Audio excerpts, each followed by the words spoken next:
L'arte musiva nel linguaggio bizantino si diffuse lungo la costa adriatica da Ravenna ad Aquileia, caposaldi dell'impero romano d'Oriente in Italia, lasciando opere mirabili a Torcello. Nel Duomo di Monreale e nella Cappella Palatina del Palazzo dei Normanni la decorazione si trasformò in narrazione dell'Antico e Nuovo Testamento.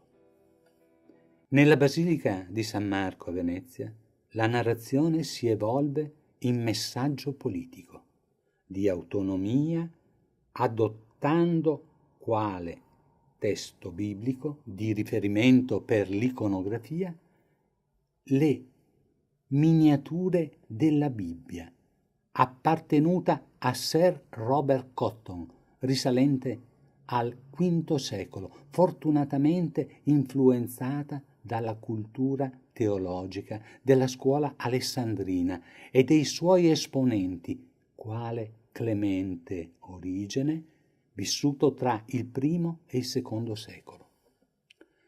La loro tesi, considerata eretica, ipotizzava la possibilità di un sapere superiore capace di una forza salvifica, lo gnosticismo, arrivare a Dio attraverso la ragione.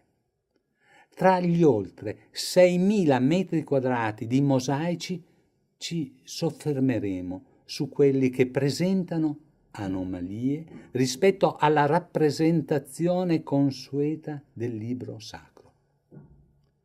Nella creazione, la colomba, ossia lo Spirito Santo, suggerisce vi fosse un prima, con onde aeree, animate dalle ali della colomba.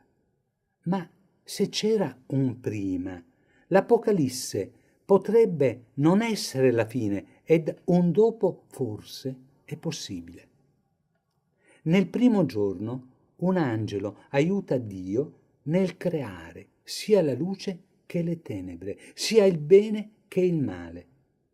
Se il male fosse il frutto di un angelo disobbediente, l'onnipotenza di Dio sarebbe lesa. 2 angeli a supporto per separare dal caos primordiale la terra, che viene correttamente inserita tra l'acqua, che diventerà pioggia, e sotto quella che sarà mare.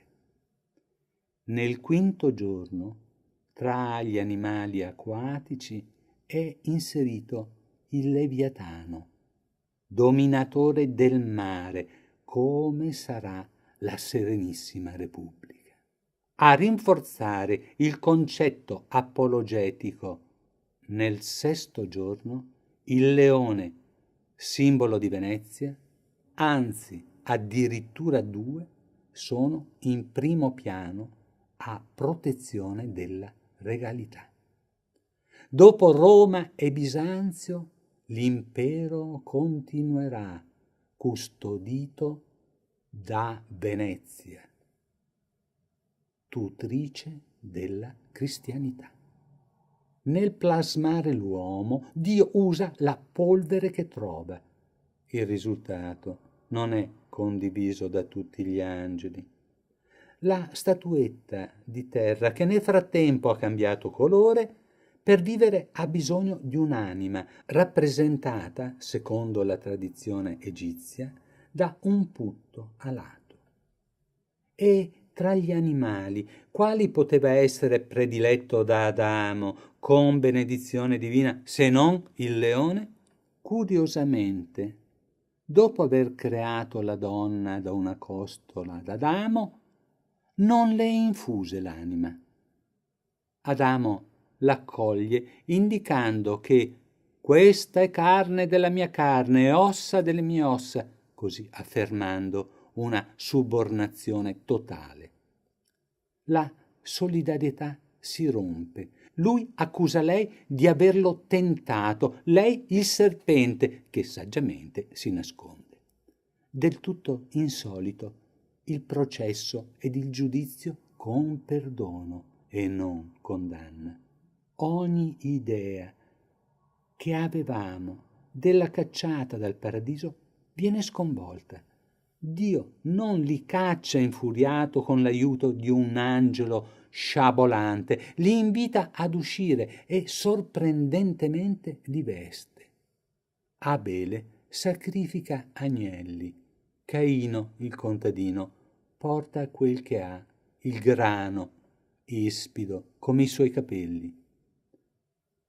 Per quanto mite nell'alcova, Abele abbraccia la sua donna, Caino no, sembra condannato alla solitudine.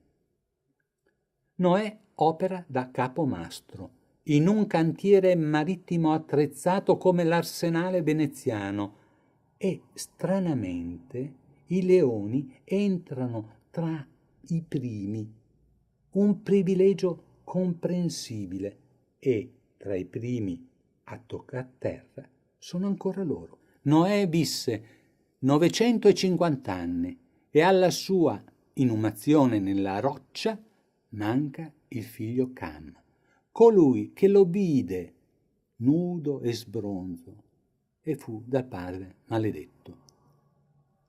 L'umanità alza la testa.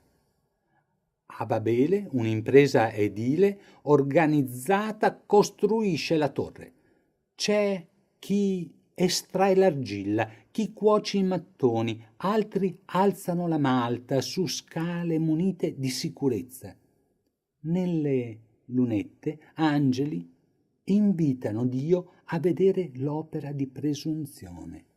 Il buon padre, saggiamente, si limita a moltiplicare le lingue, ad ogni popolo la sua, e da allora ognun per sé.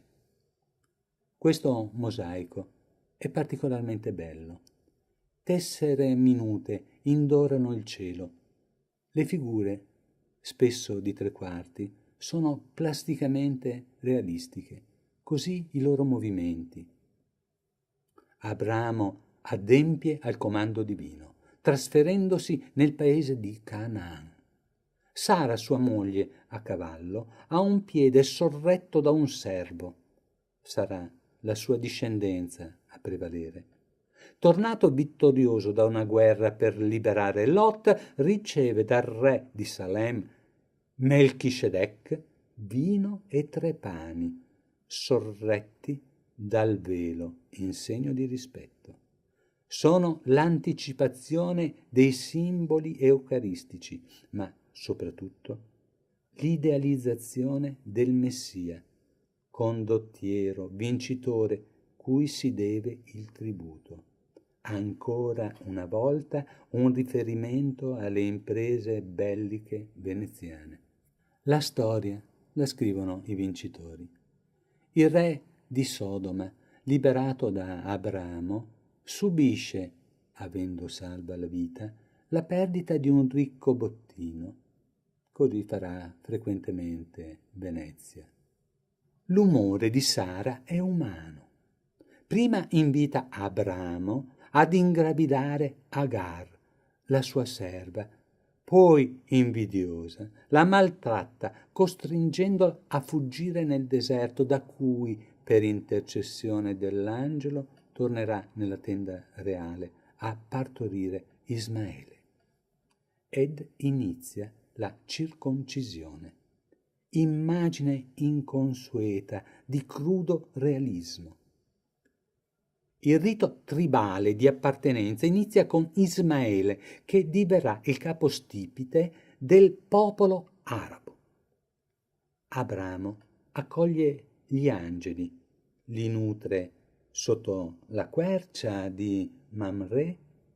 Questi annunciano la prossima maternità di Sara, che dietro la tenda, incredula, sorride. Detto, fatto, ed Abramo circoncide Isacco. Nei sogni di Giuseppe Dio appare sia con la parola e con simboli che l'intelligenza dell'uomo deve intendere. Questa è in sintesi il pensiero gnostico che ispira questi mosaici, la sapienza dell'uomo, con l'ausilio soprannaturale, quale il sogno, può interpretare il volere divino. Giuseppe sogna sole e luna e stelle, nonché molti covoni. Soffermiamoci su alcune scene. Ancora un sogno. Il coppiere spreme grappoli d'uva. Il fornaio regge sulla testa panieri, troppi, tanto da richiamare uccelli rapaci. Il sapiente sa leggere il loro destino.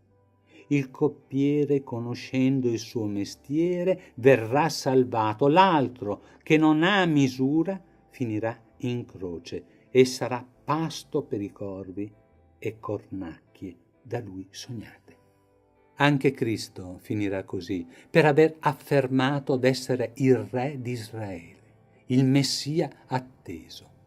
Non sarà creduto. Questa associazione da sola sarebbe degna di condanna per eresia, per cui, per quanto la storia continui, noi qui ci fermiamo. Noi nei sogni ci perdiamo.